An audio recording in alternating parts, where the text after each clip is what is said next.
السلام علیکم ورحمۃ اللہ وبرکاتہ۔ الحمد للہ رب العالمین والعاقبۃ للمتقین والصلاۃ والسلام علی رسولہ الکریم۔ محترم حضرات، فکری ارتداد اور تہذیبی ارتداد کے اسباب اور مسئلے کا حل کیا، اس عنوان پر ہم آپ سے لگاتار بات کر رہے ہیں اور آج اس کا درس نمبر 13 ہے۔ ہم نے شروع میں بتایا تھا کہ 4 بنیادی وجہ ہے اور اس میں سے ایک تھا کہ کچھ ہمارے ذاتی مسائل ہیں، ذاتی اسباب ہیں، اس پر ہم نے جو اللہ تعالیٰ نے ہم کو توفیق دی میں نے بات کی۔ اس کے بعد دوسری وجہ میں نے بتائی کہ یہ ہمارا جو نصاب تعلیم ہے،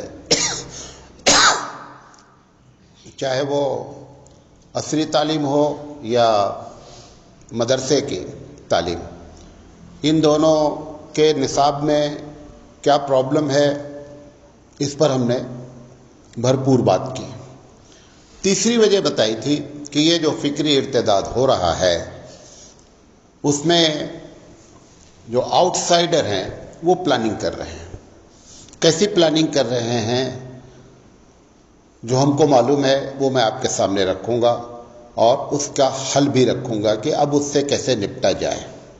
تو گویا تیسری بنیادی وجہ ہے یہ جو غیروں کی جو پلاننگ ہے، اس میں بہت طریقے سے علمی لحاظ سے تو بہت گفتگو کی جا سکتی ہے۔ ہم نے شروع میں بھی بتایا تھا کہ یہ میں ان لوگوں کے لیے کر رہا ہوں جو عوام ہے اور ہمارے خاص کر کالج کے بچے ہیں، کم علم والے لوگ ہیں، ان کے لیے۔ غیروں کی پلاننگ میں ایک بڑی پلاننگ یہ ہے کہ چینل پر مناظرے کی شکل اختیار کی جاتی ہے، ڈیبیٹ جسے کہتے ہیں، اور اس میں مذہبی ٹاپکس، مذہبی عناوین کو چنا جاتا ہے۔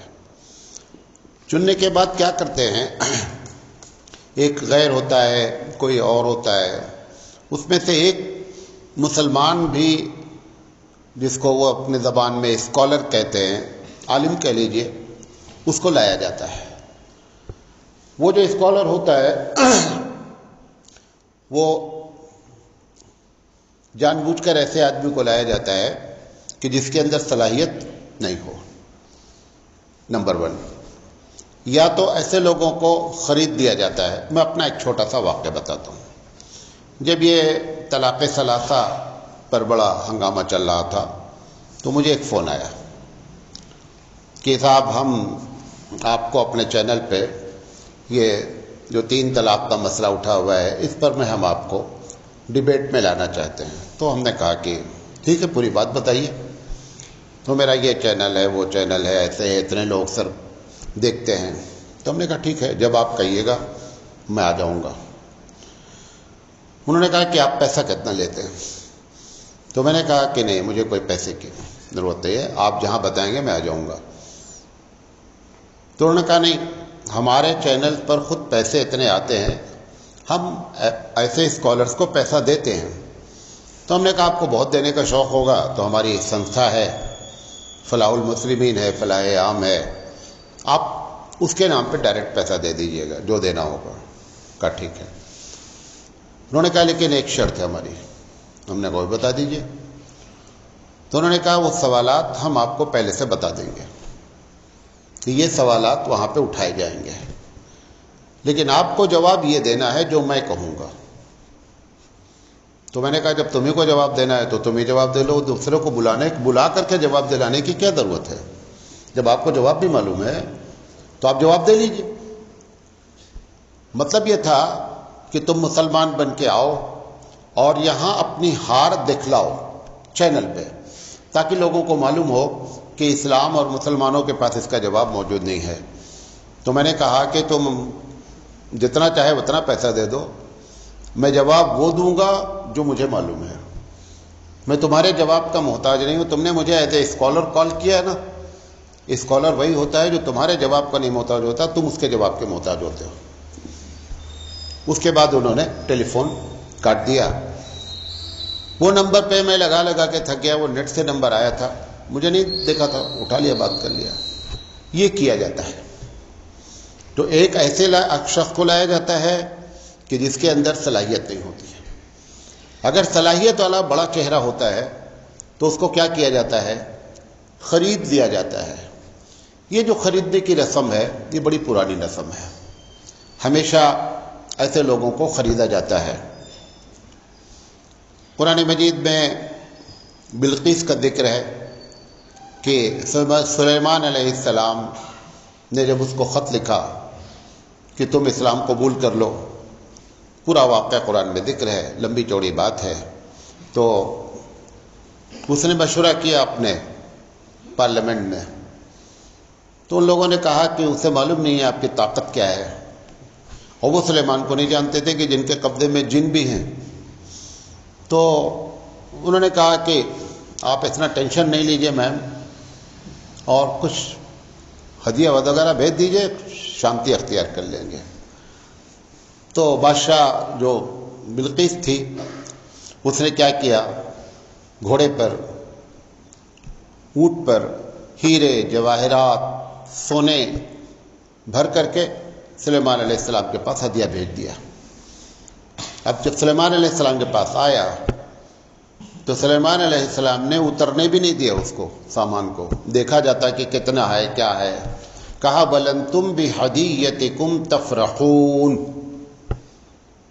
کہ تم یہ اپنے جو پیسے سے مجھے خریدنا چاہتے ہو نا، اس میں تم خوش رہو، میں انشاءاللہ آ رہا ہوں۔ جب اس کو یو ٹرن کرا دیا جانور کو اور پھر وہاں پہنچا، تب بلقیس نے کہا کہ دیکھو یہ ویسے آدمی نہیں ہے جیسا آپ ان کو سمجھتے۔ تو کیا پتہ چلا کہ ایسے لوگوں کو خریدا جاتا ہے۔ ہمارے نبی کریم صلی اللہ علیہ وسلم کے پاس جب عربوں نے سارے ہتھ کنڈے اختیار کر لیے تو میٹنگ ہوئی، بہت لمبی چوڑی بات ہے، میں نے اپنی سیرت کے بیان میں سب کچھ بیان کیا ہے۔ تو میٹنگ میں یہ بات طے ہوئی کہ محمد صلی اللہ علیہ وسلم کو 3 آفر کیا جاتا ہے، تینوں میں سے جو بھی قبول کر لیں بہت اچھی بات ہے، ہمارے لوگ بچ جائیں گے، یعنی ان کے اسلام میں داخل نہیں ہوں گے۔ اگر تینوں وہ کہیں تو تینوں ہم کر لیں گے۔ تو پہلا آفر انہوں نے یہ دیا کہ محمد صلی اللہ علیہ وسلم اگر یہ سب جو تم چلا رہے ہو اپنا مشن، اگر اس سے تم چاہتے ہو کہ مکے کے بادشاہ بن جاؤ تو ہم تم کو بادشاہ بنانے کے لیے تیار ہیں۔ اللہ کے رسول صلی اللہ علیہ وسلم نے کہا، انہوں نے کہا کہ اگر یہ نہیں تو ان کا آپ اپنا دوسرا آفر بھی پیش کر دیجئے۔ انہوں نے کہا اگر کسی لڑکی سے، کسی عورت سے آپ شادی کرنا چاہتے ہیں تو آپ وہ بتائیے، ہم اس کی کھٹیاں اٹھا لیتے ہیں، جس سے کہیں گے شادی کرا دیں گے۔ اور کا تیسرا آفر ہے کہ اگر واقعی میں آپ کے اوپر سحر ہے، جادو ہے، تو ہمارے پاس بڑے بڑے عامل ہیں، ہم ان سے آپ کا علاج کرا دیتے ہیں۔ تو اللہ کے رسول نے کہا اس کے علاوہ بھی کچھ ہے؟ کہا نہیں، یہ 3 آفر ہمارے پاس ہے، اس میں سے جو آپ کہیں گے۔ اللہ کے رسول صلی اللہ علیہ وسلم نے فرمایا، انہیں کیا معلوم تھا کہ حبیب مصطفیٰ صلی اللہ علیہ وسلم کو اللہ نے کہا تھا کہ محمد صلی اللہ علیہ وسلم اگر پیسے کی بات ہے، صحیح حدیث ہے، تو ہم یہ احد کا پورا پہاڑ تمہارے لیے کیا کر دیتے ہیں، سونا بنا دیتے ہیں۔ انہیں کیا معلوم کہ اتنا بڑا آفر رب کی جانب سے ہے۔ حبیب مصطفیٰ کا مزاج یہ تھا، آپ نے فرمایا کہ مجھے ایک وقت کا کھانا ملے تو میں اپنے رب کا شکر ادا کروں، اور ایک وقت میں کھانا نہ کھاؤں تو اپنے رب کے لیے میں صبر کروں۔ میں تو یہ اس مزاج کے آدمی کو خریدنے کی بات ہوئی۔ حبیب مصطفیٰ صلی اللہ علیہ وسلم نے فرمایا کہ میرے دائنے ہاتھ میں سورج رکھ دو اور بائیں ہاتھ میں چاند رکھ دو، اور پھر بھی یہ کہو کہ میں اپنے مشن سے رک جاؤں، یہ ناممکن ہے۔ قرآن مجید نے اسی کو دوسرے انداز میں بیان کیا کہ یا تو میں دنیا سے اٹھ جاؤں گا، میری موت واقع ہو جائے گی، اور یا میں جس مشن کو لے کر آئے ہوں وہ غالب ہو جائے گا، اس کو یاد کر لینا۔ لہذا ہر وقت ہر زمانے میں ایسے لوگوں کو خریدا جاتا ہے۔ یہ آپ کو تاریخ بتا دی خریدنے کی۔ تو ہم لوگ تو کس کھیت کی مولی ہیں، ہم کو تو ایسے جھٹکے میں خرید دیتے ہیں. تو یہ دوسرا کام کرتے ہیں وہ لوگ کہ ایسے لوگوں کو لا کر کے چینل پہ بیٹھا دیا جاتا ہے جن کو خریدا ہوتا ہے. اور تیسری، اب اس مسئلے کا حل کیا ہے؟ سب سے پہلے حل یہ ہے، کوئی بھی قوم، نوٹ کر لے اس بات کو، کسی بھی قوم کا عالم یا لیڈر اگر اس کے مزاج میں اپنے مفاد کو قربان کرنے کی صلاحیت نہیں ہوتی تو ایسا شخص کبھی قوم کے کام نہیں آ سکتا. ہم اپنا ذاتی سب کچھ قربان کر دیں لیکن اسلام پر آنچ نہیں آنی چاہیے. یہ جب مزاج ہوتا ہے تو اس کو بولتے ہیں کیا؟ وہ ہمارا قائد ہے، وہ ہمارا لیڈر ہے. لیکن اگر یہ کہ ہم چھوٹی چھوٹی باتوں پہ بکتے رہیں تو پہلا حل یہ ہے کہ ایسے لوگوں کو اپنے ہوش کے ناخن لینا چاہیے کہ محض یہ کہ ٹی وی پر ہمارا چہرہ نظر آ جائے گا، 10-20 لوگوں کو ہم پاس کر دیں گے کہ دیکھو ہم ٹی وی پر آئے ہوئے ہیں. خدارا یہ شوق ختم کر دیں، نمبر 1. اور اگر پیسے کی لالچ میں ایسے لوگ جا رہے ہیں تو ان کو حبیب مصطفیٰ اور ہماری صالحین کی پوری تاریخ پڑھنی چاہیے کہ کیسے کیسے لوگوں نے اپنے ذاتی مسائل کو قربان کر کے اور امت کے مسائل کو کیا کیا، ہمیشہ مقدم کیا. اور تیسری شکل یہ ہے، تیسری بات یہ ہے کہ ایسے ہمارے پاس لوگ تیار ہوں، اور یہ مدارس کا کام ہے ایسے لوگوں کو تیار کرنا. یہ سب کے لیے کیا ہونا چاہیے؟ ڈپلومہ ہونا چاہیے. سب کے لیے فارغ ہونے کے بعد ایک کورس ہونا چاہیے. اور یہ سب کورس کوئی بہت لمبا نہیں ہوتا ہے، 6 مہینے کا، اس سے زیادہ نہیں ہوتا ہے. ساری باتیں 6 مہینے میں بتائی جا سکتی ہیں، لیکن یہ اس وقت بتائی جا سکتی ہیں جب مدارس کے پلان میں یہ چیز داخل ہو. ہمارے تو پلان ہی میں نہیں ہے نا، تو کہاں سے ہم بتائیں گے؟ لہذا ایسے افراد مدارس تیار کریں. اور یہ سب ان مدرسوں کے بس کی بات ہے جن کے پاس نہ پیسوں کی کمی ہے، نہ جن کے پاس ایسے طالب علم کو لا کر کے ہاسٹل میں رہنے کی کمی ہے. کوئی کمی نہیں ہے. اور اگر یہ اعلان کر دیں کہ ہم ایسے افراد بھی تیار کرتے ہیں تو جتنا پیسہ آتا ہے اس کا دگنا آنا شروع ہو جائے گا. لہذا یہ ہونا چاہیے کہ ایسے طالب علم تیار کیے جائیں جو ایسے چینل پر جائیں اور جا کر کے منہ توڑ جواب دیں. ایسے لوگ ہونا چاہیے. چوتھا مسئلے کا حل یہ ہے کہ ایک لفظ ہے ہندی میں پروکتا. کیا کرتے ہیں؟ جیسے کانگریس کی کوئی بات ہوگی تو کانگریس پر کوئی اگر چیٹ اچھالے گا تو ایک پروکتا ہوگا جو وہی ہے جو جواب دے گا سب کا. ہم لوگ یہ طے کر لیں پورے بھارت میں کہ ہمارے اتنے پروکتا ہوں گے، یہی اسکالر جائیں گے ڈیبیٹ میں، تم کو بلانا ہے تو ان کو بلاؤ، بقیہ کوئی نہیں جائے گا. پروکتا متعین کر دیں. ابھی جیسے مسلم پرسنل لا کی کوئی بات ہوتی ہے تو مسلم پرسنل لا کے سارے ممبر نہیں بات کرتے، جواب دیتے ہیں، بلکہ اس کے پروکتا جو ہوتے ہیں، اس کے جو ریپرزنٹیٹیو ہوتے ہیں، جن لوگوں کو متعین کیا گیا ہے، وہی لوگ کیا کرتے ہیں؟ اس کا جواب دیتے ہیں. ایسے ہی ہم لوگوں کو چاہیے کہ اپنی کمیونٹی، اپنے مسلمان لوگوں کے لیے ایسے پروکتا تیار کیے جائیں کہ جو جا کر کے صحیح بات کرے. اور چوتھی شکل مسئلے کا حل یہ ہے، ابھی 1 مہینے کی بات ہے کہ کانگریس نے ایک لسٹ جاری کیا. لسٹ جاری یہ کیا کہ یہ اتنے چینلز ایسے ہیں جو ہمیشہ ہم لوگوں کو بلاتے ہیں اور پھر بھی اپنی بات کو کیا کرتے ہیں، کیونکہ جان بوجھ کر کے وہاں سیٹ رہتا ہے، زور زور سے بولنا ہے تاکہ تمہاری آواز اس کارخانے میں دب جائے، پتہ ہی نہ چلے، اور وہی باطل کی آواز کیا ہو جائے، لوگوں تک جائے.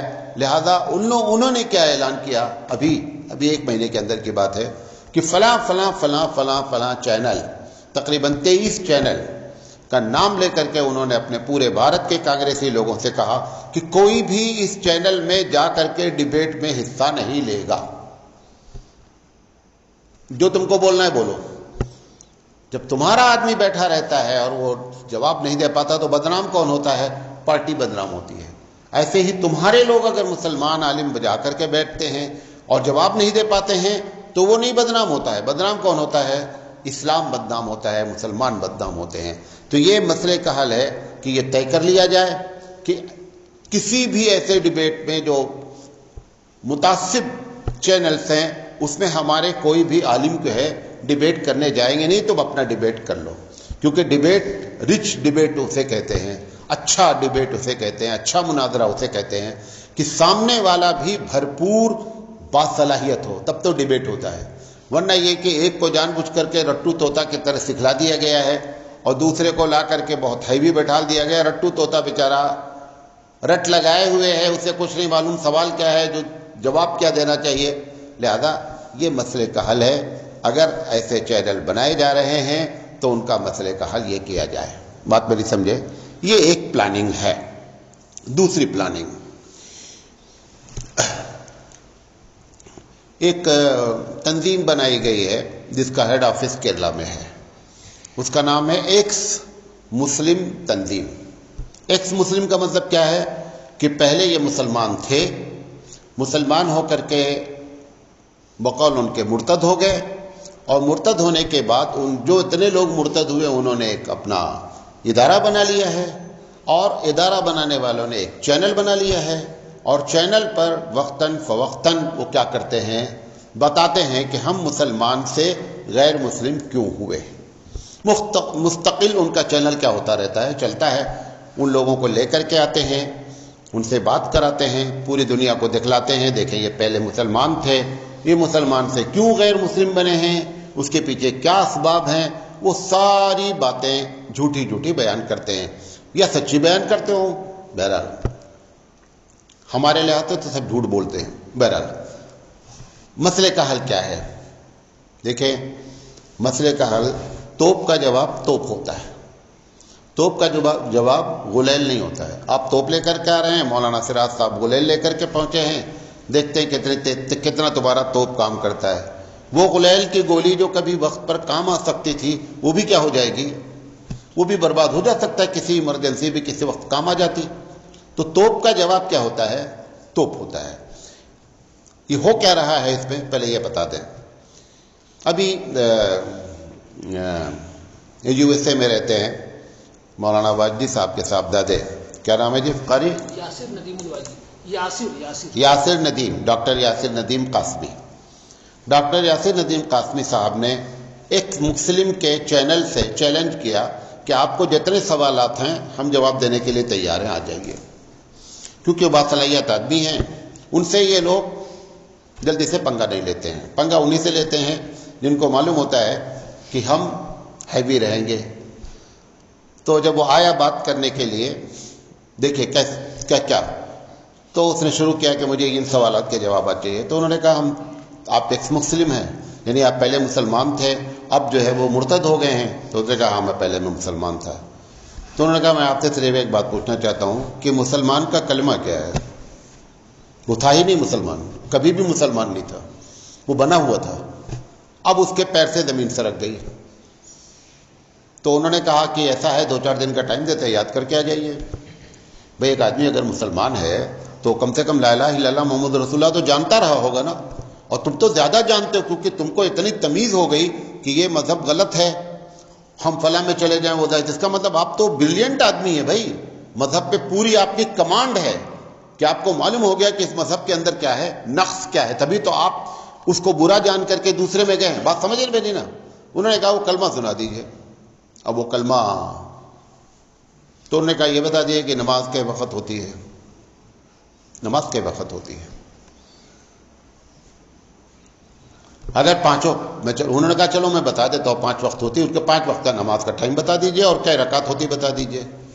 بھئی یہ تو بہت بنیادی باتیں ہیں نا۔ اب وہ ایک دم معاملہ ایک دم گڑبڑ ہو گیا۔ تو آپ لوگوں کو میں بتانا چاہتا ہوں کہ آپ ان کو ایک مقصد میں نہ جانیں، وہ اوریجنل کافر ہیں پہلے سے ہی، وہ کبھی مسلمان رہے ہی نہیں ہیں، دھوکہ دے رہے ہیں۔ دھوکہ دے کر کے ہمارے لوگوں کو کیا کر رہے ہیں کہ ہم پہلے مسلمان تھے اور اب کیا ہو گئے ہیں، ہم غیر مسلم ہو گئے ہیں، اور یہ مسلمانوں پر اعتراض ہے۔ کسی بات کا جواب ان کے پاس نہیں آیا۔ تو ایک بات یہ بتانا چاہتا ہوں کہ وہ جتنے ممبر اس میں آپ کو شو کر رہے ہیں کہ ہم ایکس مسلم ہیں، وہ کوئی مسلم نہیں، اس کی جیتی جاگتی تصویر آپ کو بتا رہے ہیں۔ ایک بڑی چرچا میں ہے سیما حیدر کر کے، سنا ہوگا، دیکھا بھی ہوگا۔ سیما حیدر اپنے آپ کو کہہ رہی ہے کہ میں مسلمان اور پاکستان سے میں آئی ہوں اور مجھے یہاں ایک صاحب سے محبت ہو گئی ہے، لہذا میں ان کے ساتھ رہنا چاہتی ہوں اور میں ہندو بن گئی ہوں. ٹھیک ہے، کیونکہ ہر آدمی کو وہاں جانے کا حق نہیں ہوتا نا، تو دوسری جگہ جو جانے والے ہوتے ہیں وہ ایسے بن جاتے ہیں تو ڈائریکٹ پہنچ جاتے ہیں، اس میں کوئی پرابلم نہیں ہوتی ہے، ڈائریکٹ وہاں پہنچ جاتے ہیں. اب ایک دن کیا ہوا، جو روزانہ چلا رہے تھے، اتنی زیادہ اس کے اوپر سوشل میڈیا نے معلوم نہیں کیوں اتنا بڑا ہنگامہ، اور پھر موجودہ سرکار اس کے فیور میں اتر آئی. بڑا ایک ٹی وی چینل والا پہنچا، اس نے کہا آپا آپ مسلمان ہیں؟ کہاں. تو آپ ہندو بن گئی ہیں؟ کہاں. کہا آپ آپا وہ کلمہ بتا دیجئے جو مسلمان کلمہ ہوتا ہے. آپا کے فرشتوں کو خبر نہیں. اب انہوں نے پوچھنا شروع کیا کہ نماز، انہوں نے کہا میں بھول گئی. کہا اچھا جو یاد ہے وہ بتا دیجئے. یہ سب طریقہ ہوتا ہے بات کرنے کا. ہمارے گھر پر ایک باورچی ہے گاؤں میں، تو گھر پہ عورتیں نہیں ہوتی، صرف لوگ آتے ہیں مہمان تو باورچی، کبھی کبھی زیادہ لوگ آتے ہیں، کھانا پکوانا رہتا ہے. تو اس نے بہت بزی ہو جاتا ہے وہ دوسرے میں، تو اس نے طے کر لیا کہ جو ڈیٹ ہم کہیں گے کہ فلاں تاریخ کو 20 مہمان آ رہے ہیں، اس دن وہ بتا دے گا کہ میں آج فلاں جگہ ہماری بکنگ ہے. ایک مرتبہ 2 مرتبہ ہوا کیا، جب کہتے ہیں تو اس کی ڈیٹ بکنگ رہتی ہے. تو ہمارے جو اسسٹنٹ ہے مولانا محمد احمد صاحب قاسمی، ہمارے مدرسے کے رکن شورا بھی ہیں، وہ ان کے باپ ہیں. انہوں نے کہا کہ انہوں نے اب یہ کہنا بند کر دیا کہ فلاں دن ہمارے یہاں پروگرام. انہوں نے کہا جس دن تمہاری ڈیٹ خالی اس دن ہمارا پروگرام ہے. آپ اپنی ڈیٹ بتا دیے، خالی ڈیٹ. اب وہ پھنس گئے مولانا صاحب، کیا کہتے ہیں وہ باورچی صاحب. انہوں نے کہا نہیں، کوئی پروگرام طے ہی نہیں، آپ کی جو ڈیٹ خالی وہ بتا دیجئے. ایسے بعض علماء بھی کرتے ہیں پبلک میں اپنا کہ میں بہت بزی ہوں، جو بھی آپ ڈیٹ بولیں گے اس ڈیٹ پہ میں نہیں آ سکتا. تو اب جو بعض لوگ ہوشیار ہو گئے ہیں، حضرت کہتے ہیں آپ کی جو ڈیٹ خالی ہو وہی دن پروگرام رکھ لیتے ہیں. تو ایسے لوگوں سے اس نے یہ سوال کر لیا کہ تم کو اسلام کے بارے میں جو بات معلوم ہے وہ بتا دو. انہوں نے کہا آپ نماز کے بارے میں بتا دیجئے، فجر کی نماز کب پڑھی جاتی ہے؟ کہہ رہے دوپہر میں پڑھی جاتی ہے. اور پورا چرچا عالمی سطح پر اس کا چرچا کیا ہے کہ سیما حیدر سیما حیدر سیما حیدر سیما حیدر مسلمان تھی. کبھی مسلمان زندگی میں رہی نہیں، بدماش ہو، سمجھے نہیں. یہ ایکس مسلم والے یہی کام کرتے ہیں. تو سب سے پہلے ہماری ذمہ داری ہے کہ ان سے متاثر نہ ہوا جائے، بلکہ یہ سمجھا جائے کہ یہ ایک مسلم نہیں، یہ اوریجنل کافر ہیں، جو اپنا نام اور ٹائٹل کیا رکھ دیا انہوں نے، ایکس مسلم. انشاءاللہ زندگی تو آگے بات ہوگی اس مسئلے پر. ابھی ہم اور بات کریں گے کہ یہ ایکس مسلم چینل کو کیسے سنبھالا جائے.